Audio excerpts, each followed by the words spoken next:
त्यो यस्तो अवस्थामा नै हो वास्तवमा नेताहरूले चाहिँ नेताहरूको क्षमता प्रयोग गर्ने उहाँहरूको खुबी सबै कुरा चाहिँ यस्तै सङ्कटको बेलामा नै देखा पर्यो। सामान्य अवस्थामा त जसले पनि पार्टी चलाउन सक्छ, तर सङ्कटको बेलामा जसले समाधान दिन सक्छ त्यो नै के हुन्छ वास्तवमा सही किसिमको नेता हुन सक्छ, सक्षम योग्य नेता त्यो देखिन सक्छ। त्यसो भएको हुनाले अहिले एउटा अवश्य पनि एउटा सङ्कटको अवस्थामा छ। पार्टी चाहिँ अब आज फुट्छ कि भोलि फुट्ने भन्ने जस्तो अवस्थामा देखा परेको छ। यसलाई जोगाउनु पर्ने छ। यसको धेरै ठुलो महत्त्व छ नेकपा एमालेको। र नेकपा एमालेभित्र जति पनि खराबीहरू छन् र खास गरिकन नेकपा एमालेभित्र दक्षिणपन्थी अवसरवाद हावी भइरहेछ, गलत प्रवृत्ति र चिन्तनहरू हावी भइरहेछन्। त्यसो भएको हुनाले त्यसलाई चाहिँ हामी पार्टीलाई एकताबद्ध बनाएर नै पार्टीभित्रका खराबीहरू, पार्टीभित्रका गलत चिन्तन र प्रवृत्तिहरूलाई हामीले हटाउनुपर्छ, हटाउन सकिन्छ, त्यो गर्नुपर्छ। संसारका कम्युनिस्ट पार्टी, संसारका लोकतान्त्रिक पार्टीभित्रको लोकतान्त्रिकरणको प्रक्रियाबाट नै यी तमाम गल्तीहरू करेक्सन हुन्छन्, भइरहेका पनि छन्।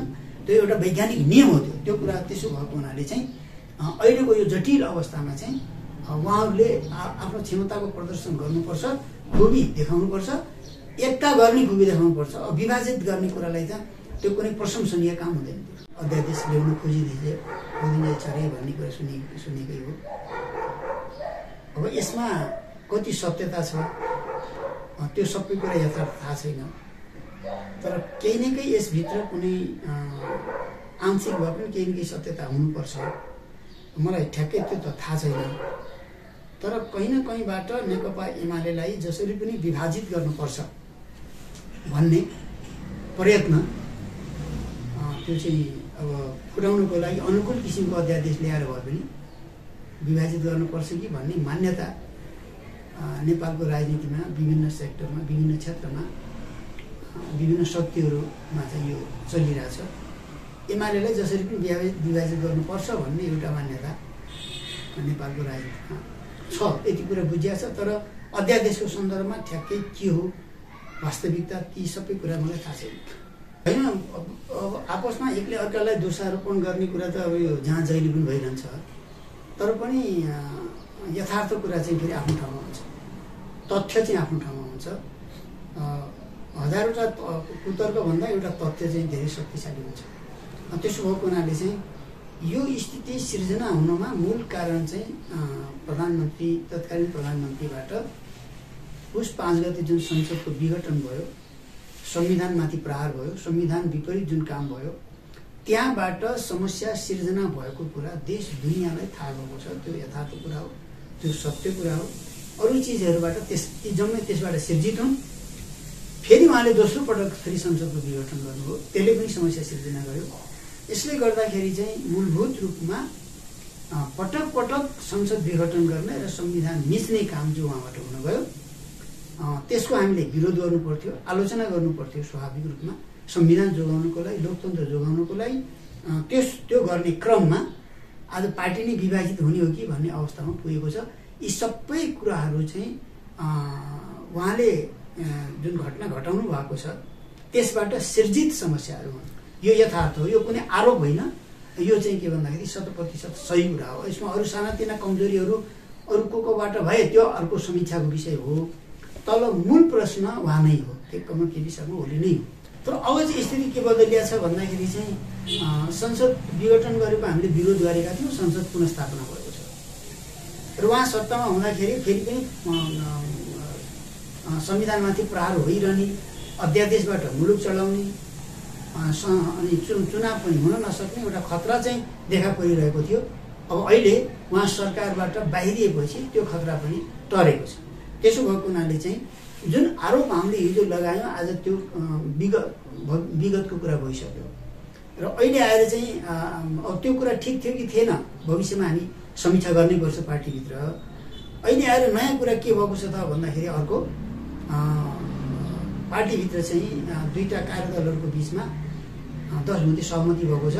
त्यो सहमतिलाई चाहिँ केपी ओलीजीहरूले त्यो कमिटीले त्यसलाई स्वीकार पनि गरिसकेका छ र हाम्रो जुन माधव नेपाल झलनाथ खनालको जुन हाम्रो समूह छ, विचार समूह, त्यो विचार समूहको स्थायी कमिटी र केन्द्रीय कमिटीको बैठकले पनि 10 बुँदे प्रस्तावलाई उपलब्धि भनेका छौँ। हामीले 10 बुँदे प्रस्तावलाई उपलब्धि भनेका छौँ। अहिले चाहिँ सरकारमा केपी ओलीजी हुनुहुन्न, त्यो प्रतिगमनको खतरा भन्ने कुरा चाहिँ त्यो टरेको छ। अहिले चाहिँ त्यो अध्याय सिद्धिएको छ, समाप्त भएको छ। र साथसाथै अब पार्टी एकताको कुरा चाहिँ चलिरहेछ, अनौपचारिक रूपमा विभिन्न छलफलहरू चलिरहेछन्।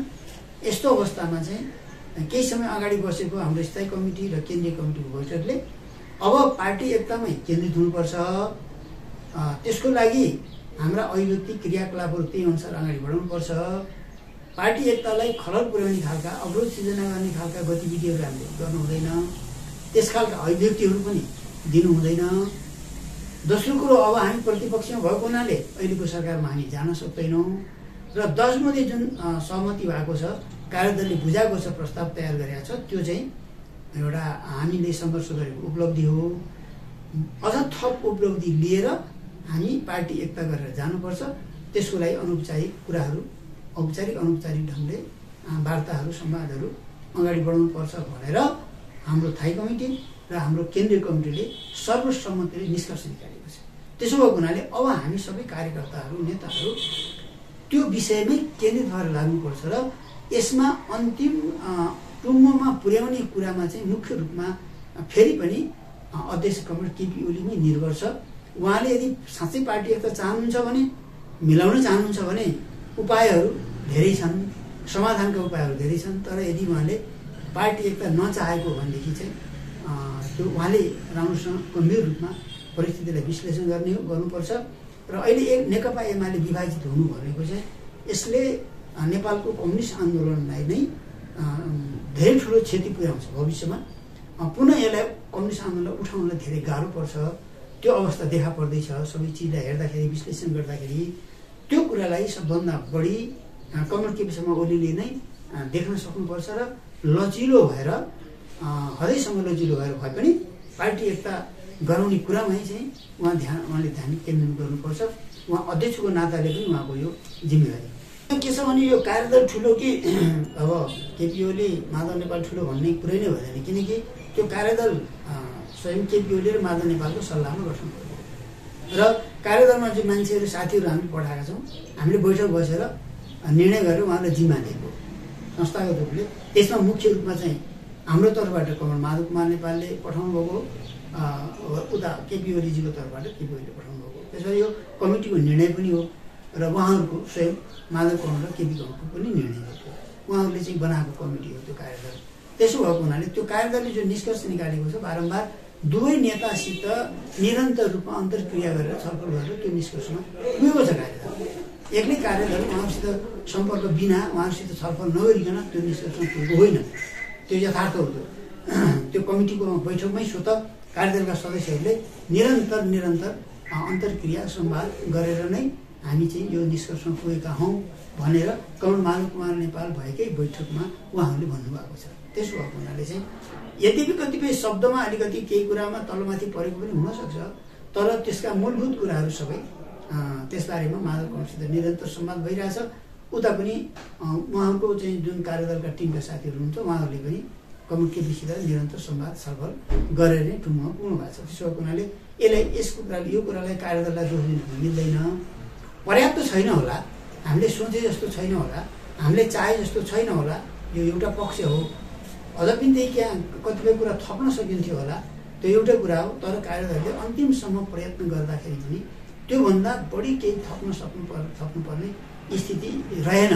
नरहेपछि उहाँहरूले चाहिँ जे बनेको छ त्यसलाई नै ल्याउनु भएको छ। त्यसलाई हामीले संस्थागत रूपले उपलब्धि मानेको छ र त्यसले एउटा ढोका पनि खोलेको छ।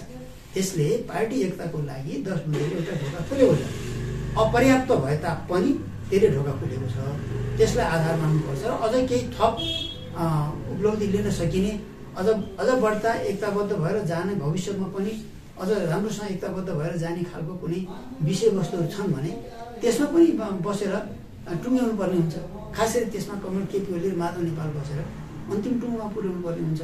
उहाँको बिचमा संवाद हुन सकिरहेको छैन। यो एउटा गम्भीर कुरा हो, दुःखद पक्ष हो। भनेपछि अहिले संवादहीनताको अवस्था छ दुई नेताका बिचमा। खास गरी दुई नेता विभिन्न ढङ्गले, अब कार्यदलका साथीहरू, अरू पनि साथीहरू, हामीहरू पनि कुनै न कुनै ढङ्गले चाहिँ अब एकअर्कामा संवाद गर्ने, छलफल गर्ने, उहाँहरूसित पनि यता माधव कमलसित, केपी ओलीसित सरसल्लाह गर्ने विचारको आदान प्रदान काम त निरन्तर भइरहेछ।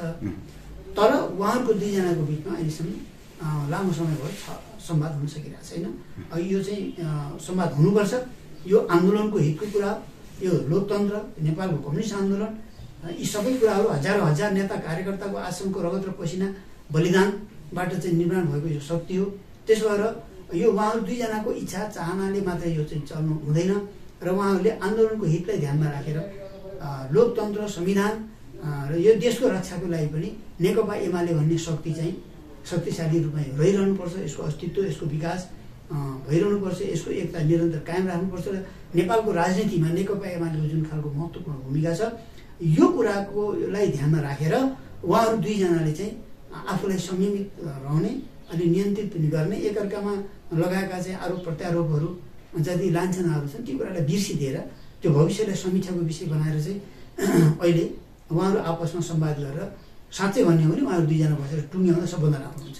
त यस्तो अवस्थामा नै हो वास्तवमा नेताहरूको क्षमता प्रयोग गर्ने, उहाँहरूको खुबी सबै कुरा चाहिँ यस्तै सङ्कटको बेलामा नै देखा पर्यो। सामान्य अवस्थामा त जसले पनि पार्टी चलाउन सक्छ, तर सङ्कटको बेलामा जसले समाधान दिन सक्छ त्यो नै के हुन्छ वास्तवमा सही किसिमको नेता हुन सक्छ, सक्षम योग्य नेता त्यो देखिन सक्छ। त्यसो भएको हुनाले अहिले एउटा अवश्य पनि एउटा सङ्कटको अवस्थामा छ। पार्टी चाहिँ अब आज फुट्छ कि भोलि फुट्ने हो भन्ने जस्तो अवस्थामा देखा परेको छ। यसलाई झुकाउनु पर्ने छ। यसको धेरै ठुलो महत्त्व छ नेकपा एमालेको। र नेकपा एमालेभित्र जति पनि खराबीहरू छन् र खास गरिकन नेकपा एमालेभित्र दक्षिणपन्थी अवसरवाद हावी भइरहेछ, गलत प्रवृत्ति र चिन्तनहरू हावी भइरहेछन्। त्यसो भएको हुनाले त्यसलाई चाहिँ हामी पार्टीलाई एकताबद्ध बनाएर नै पार्टीभित्रका खराबीहरू, पार्टीभित्रका गलत चिन्तन र प्रवृत्तिहरूलाई हामीले हटाउनुपर्छ, हटाउन सकिन्छ, त्यो गर्नुपर्छ। संसारका कम्युनिस्ट पार्टी, संसारका लोकतान्त्रिक पार्टीभित्रको लोकतान्त्रिकरणको प्रक्रियाबाट नै यी तमाम गल्तीहरू करेक्सन हुन्छन्, भइरहेका पनि छन्।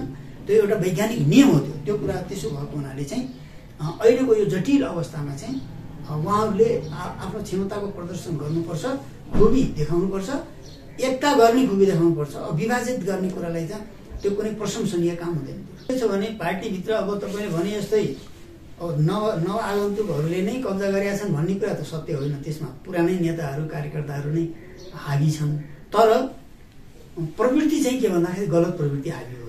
अब कतिपय त्यसरी नवआगन्तुक मान्छेहरू जो कम्युनिस्ट भइसकेका छन् तिनीहरूले पनि प्रभावित गरेका छन्, त्यो एउटा कुरा हो।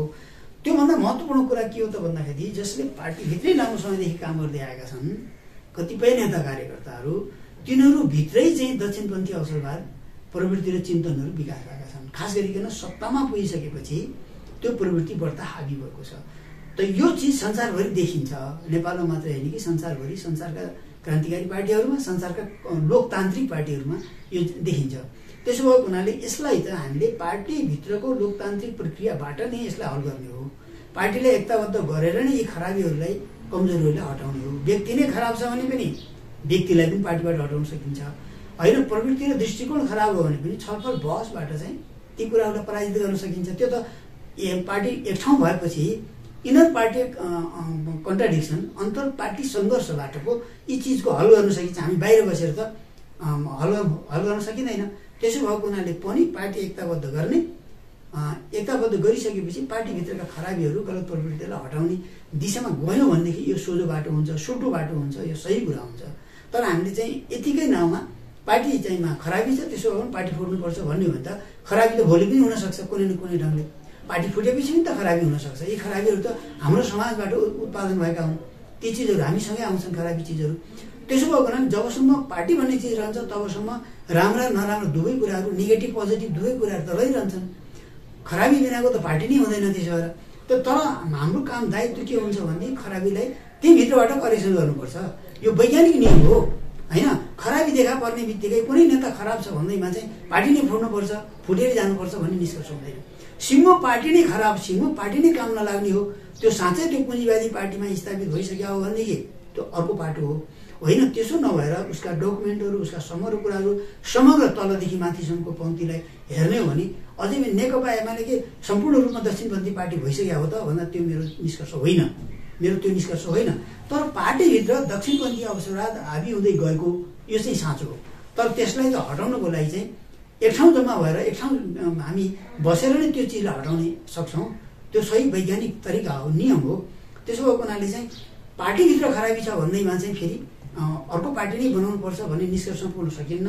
अब हिजो कुनै बेला हामी अर्को पार्टी बनाउनुपर्छ भनेर सोचेका पनि हौँ। कुन बेला भन्दा जुन बेला उहाँहरूले चाहिँ तपाईँको आयोजक कमिटी बनाएर सबै पदाधिकारीहरूलाई सबै चाहिँ हटाइदिएर अनि नेताहरूलाई चाहिँ कारवाही गर्ने जुन खालको काम भइरहेको थियो विगतमा केपी ओलीजीहरूबाट, त्यस्तो बेलामा हामीले अब बाध्य भएर अर्को पार्टी बनाउनु पर्छ कि भनेर सोचेकै हो, त्यो विश्लेषण गरेकै हो, हामीले नगरेको होइन।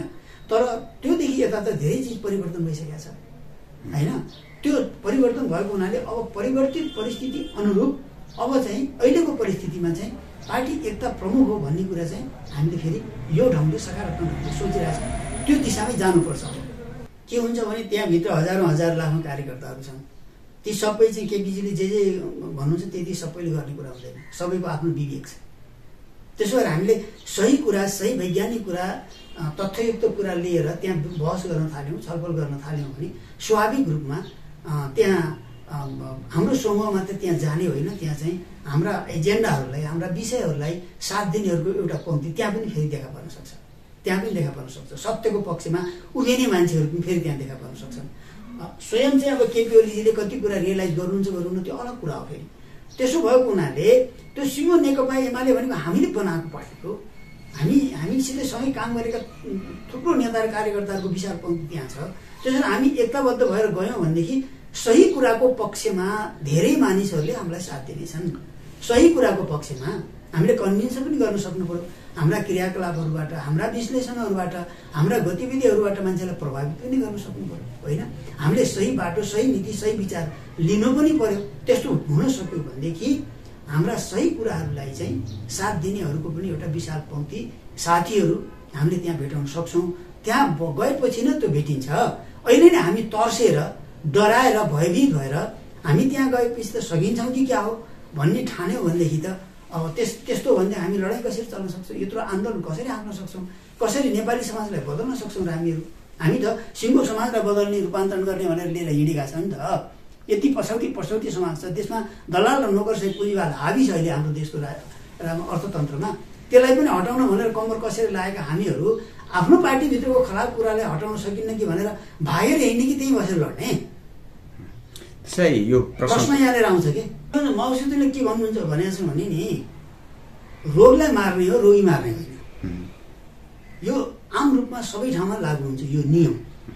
कुनै मान्छे रोगी भयो भने, तपाईँ हामी कोही रोगी भयौँ भने, क्यान्सरै लाग्यो, टिबी लाग्यो, ठुलो रोग लाग्यो भनेदेखि चाहिँ के त्यो रोगीलाई मारिदिने हो त? बुद्धिमान डाक्टरको काम के हुन्छ भन्दाखेरि उसले रोग निको पार्नुपर्छ। अब निको पार्नको लागि चाहिँ, रोग निको पार्नको लागि डाक्टरले अधिकतम रूपमा आफ्नो श्रम, बुद्धि, विवेक, सिप प्रयोग गर्नुपर्छ। अधिकतम रूपमा प्रयोग गर्दाखेरि पनि रोगी बाँचेन भनेदेखि त त्यो त बेग्लै कुरा हो। त्यसो भएको हुनाले चाहिँ पार्टीभित्र रोग छ, अवश्य पनि हो, त्यो हामीलाई थाहा छ। हामी के हो? डाक्टर हौँ। नेता भनेको पोलिटिकल डक्टर हौँ हामीहरू भनेको। पोलिटिकल डक्टरको काम के हो त भन्दा रोग निको पार्ने हो। रोगलाई दोष दिएर रोगीलाई मार्ने काम हामी गर्नु हुँदैन। त्यो चाहिँ बुद्धिमानी हो, त्यो सही कुरा हो। र चाहिँ सफल डाक्टर त्यो हो जसले रोग निको पार्छ। रोग निको पार्न नसक्ने अनि रोगी नै त्यस्तै हो, फलानु मान्छे नै त्यस्तै हो भनेर डाक्टरले दोष दिनु मिल्दैन। कहिलेकाहीँ उपचार गर्दा गर्दै पनि रोगी मर्न पनि सक्छ। त्यसो भएर हामीले चाहिँ एउटा सफल डाक्टरको भूमिका खेल्नुपर्छ राजनीतिमा, पार्टीभित्र पनि। जस्तोसुकै परिस्थितिमा पार्टी छोड्नुपर्छ, एक हुनुपर्छ भन्दै भएन, त्यो कुरै होइन। त्यो त सिद्धान्त नै गलत हो। 10 बुँदे सहमति के हो? प्रश्न हेरेर आउँछ कि 10 बुँदे सहमति के ढोका बन्द भयो त? के साँच्चै त्यही हो त? हाम्रो केन्द्रीय कमिटीले त 10 बुँदे सहमतिलाई त उपलब्धि भनेको छ। उपलब्धि भने के हो? ढोका खुल्यो। हिजो 10 बुँदे सहमति थिएन। कुनै एउटा यस्तो बेला थियो, त्यस्तो सहमति नै थिएन, ढोका बन्द थियो। त्यस बेलामा हामीले पार्टी विभाजनै गरेर जानुपर्छ क्या हो भन्ने कुरा हामीले सोचेका थियौँ। किनकि हामी त आखिर क्रियाशील हुनु पर्थ्यो, हामीले आखिर काम गर्नु पर्थ्यो। ढोका बन्द अवस्था हामी त्यहाँ जाने स्थिति रहन्थेन। स्वाभाविक रूपमा हामीले अर्को पार्टी, कम्युनिस्ट पार्टी बनाउनु पर्थ्यो। त्यसपछि हामी क्रियाशील भएर अगाडि बढ्नु पर्थ्यो। त्यति बेलाको सन्दर्भमा त्यो करेक्ट थियो, त्यही सही थियो। तर त्यति बेला पनि हामीले सोच्यौँ, ढोका बन्दै भएको बेलामा पनि हामीले के सोच्यौँ भन्दा कुनै बेला ढोका खुल्न सक्छ भन्ने सोच्यौँ र 10 मध्ये सहमतिको ढोका खुलेको छ। त्यो ढोका कति ठुलो छ एउटा कुरा हो। के ढोका छिर्नै नसक्ने हो त? के 10 मध्येबाट छिर्नै सकिन्न त? त्यो के मान्छेको शरीरै छिर्नै नसक्ने चाहिँ झ्याल हो त त्यो? मलाई त्यस्तो लाग्दैन। त्यो अब हामीले सोचे जस्तो फराकिलो ढोका नहुन सक्छ, तर त्यहाँबाट छिर्न सकिने सम्भावना छ। त्यसलाई अधिकतम रूपमा प्रयोग गर्नुपर्छ र त्यो 10 बुँदे मात्रै होइन, अझै पनि थप उपलब्धिहरू हाम्रो लागि भोलि गएर त्यहाँ काम गर्नको लागि चाहिँ विश्वस्त हुन सकिने, आश्वस्त हुन सकिने, भोलि एक भइसकेपछि फेरि छुटेर हिँड्न नपरोस्, हामी निरन्तर रूपमा एकताबद्ध भएर त्यहाँ बसेर काम गर्ने एउटा वातावरण बनोस् भन्नको लागि अझ 10 बुँदेमा पनि सम्भव छ भने अझै पनि केही थप उपलब्धिहरू हासिल गर्नेतिर अझै पनि प्रयत्न गर्नुपर्छ भन्ने मलाई लाग्छ। छिर्नै सकिएन भने के गर्नुहुन्छ? अब छिर्नै सक्ने सम्भावनै रहेन भनेदेखि त विकल्पमा जानु त केही पनि हुँदैन, अर्को विकल्प रोज्नै पर्ने हुन्छ। तर अहिले छिर्नै सकिँदैन भन्ने त अवस्था छैन। 10 बुँदे सहमतिले छिर्नै सकिँदैन भन्ने ठाउँ रहँदैन। अन्तिम समयसम्म पार्टी एकताको लागि नै प्रयास गर्छौँ। अझै पनि 10 बुँदे बाहेक थप उपलब्धिको लागि अझै पनि प्रयत्न गर्छौँ। सबै नेताहरू, सबै कार्यकर्ताहरूलाई, सबै साथीहरूलाई त्यसको लागि प्रयत्नमा चाहिँ उहाँहरू जुटी पनि राख्नु भएको छ, हामी सबै जुट्छौँ। यदि चाहिँ हुँदै भएनछ भने, सम्भवै भएनछ भने अन्तिममा के फैसला गर्ने त्यो अन्तिम स्थितिले निर्धारण गर्छ। अहिले नै मैले ठ्याक्कै अब म चाहिँ यसै गर्छु भनेर भन्न सक्दिनँ। तर अहिले चाहिँ मेरो मुख्य जोड एकतामै रहन्छ। अहिले विभाजनमा मेरो जोड रहन्छ।